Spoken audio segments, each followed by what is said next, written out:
Self-love matters. I want to tell you a story about two people who appeared identical in every way. That is, until they had a very rough period in their lives that shook them both to the core. Now, one of them thought if only this or that could happen, then she could be happy. Then she could feel safe again. She'd beg the universe every night to help her and give her what she needed so she wouldn't feel so afraid and alone. She railed at the universe for everything she was going through and cried over all the pain and the fear she felt. She didn't understand how this could be happening to her and why it seemed the universe just turned its back on her. What had she done to deserve this? So she played over and over in her head everything that had happened.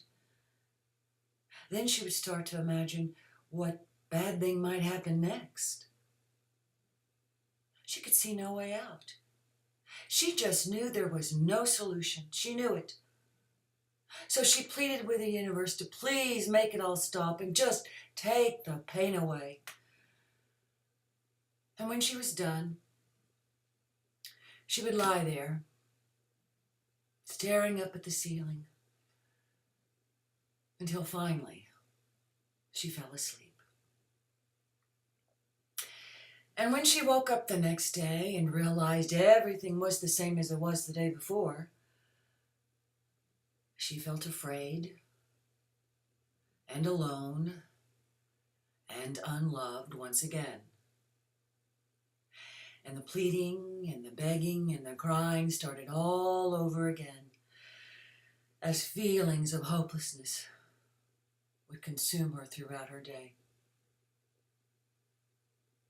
Now the other woman, who was also very afraid and in pain, also begged the universe for help. She railed against the universe for everything she was going through and cried over all the pain and fear she felt. But unlike the other woman,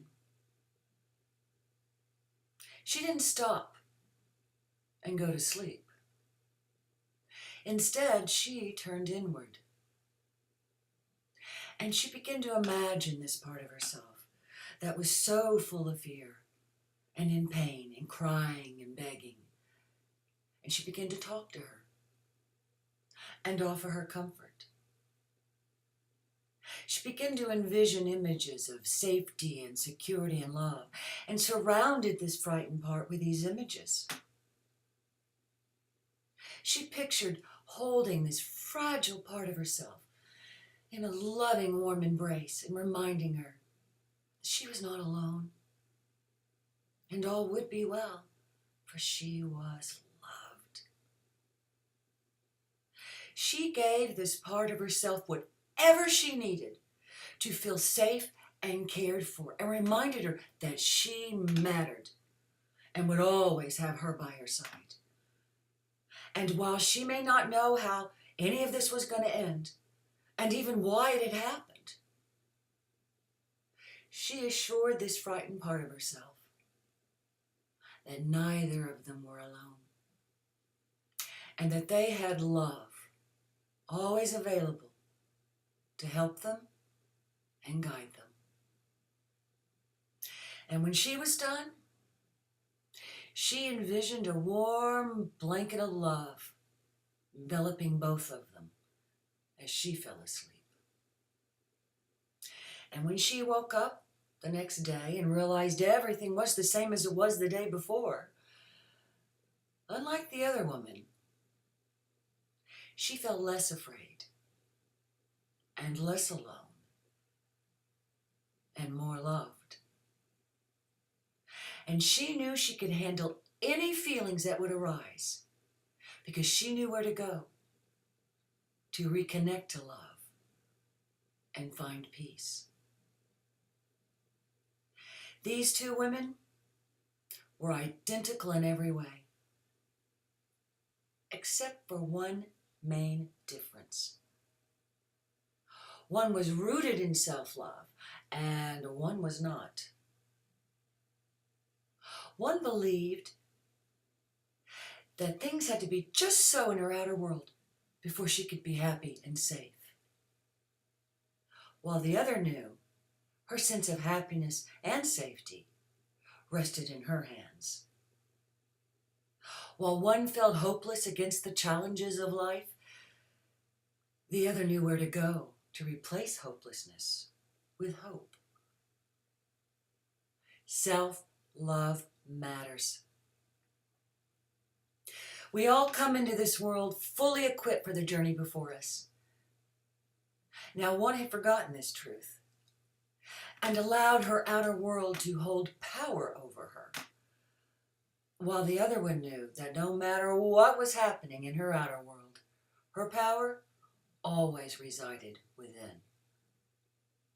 Self-love not only determines how you see yourself and the world around you, but it is the prism through which you see and define all things. Self-love matters.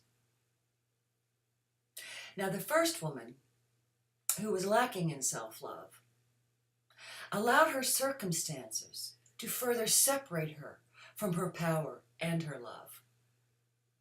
When her world seemed to be falling apart, she felt abandoned by life and the universe. She felt she no longer mattered. Because if she did, certainly this would not be happening. But in truth, her circumstances just reinforced what she had believed all of her life, that she didn't matter. Now, the second woman didn't like her situation or circumstances any better than the first woman. She hated it just as much.